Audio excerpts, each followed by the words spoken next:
اور اللہ نے جو تم پر احسان کیے ہیں ان کو یاد رکھو، اور اس کے عہد کو بھی جس کا تم سے قول لیا تھا، یعنی جب تم نے کہا تھا کہ ہم نے اللہ کا حکم سن لیا اور قبول کیا۔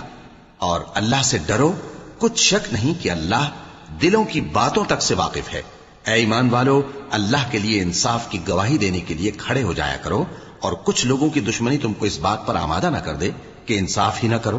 انصاف کیا کرو کہ یہی پرہیزگاری کی بات ہے، اور اللہ سے ڈرتے رہو، کچھ شک نہیں کہ اللہ تمہارے سب اعمال سے خبردار ہے۔ جو لوگ ایمان لائے اور نیک کام کرتے رہے، ان سے اللہ نے وعدہ فرمایا ہے کہ ان کے لیے بخشش اور اجر عظیم ہے، اور جنہوں نے کفر کیا اور ہماری آیتوں کو جھٹلایا وہ جہنمی ہیں۔ اے ایمان والو، اللہ نے جو تم پر احسان کیا ہے اس کو یاد کرو۔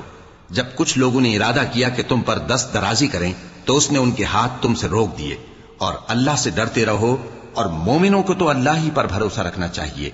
اور اللہ نے بنی اسرائیل سے اقرار لیا تھا، اور ان میں ہم نے 12 سردار مقرر کیے تھے، اور اللہ نے فرمایا کہ میں تمہارے ساتھ ہوں، اگر تم نماز پڑھتے اور زکات دیتے رہو گے، اور میرے پیغمبروں پر ایمان رکھو گے اور ان کی مدد کرتے رہو گے، اور اللہ کو قرض حسن دو گے، تو میں تم سے تمہارے گناہ دور کر دوں گا، اور تم کو بہشتوں میں داخل کروں گا جن کے نیچے نہریں بہ رہی ہیں۔ پھر جس نے اس کے بعد تم میں سے کفر کیا تو وہ سیدھے رستے سے بھٹک گیا۔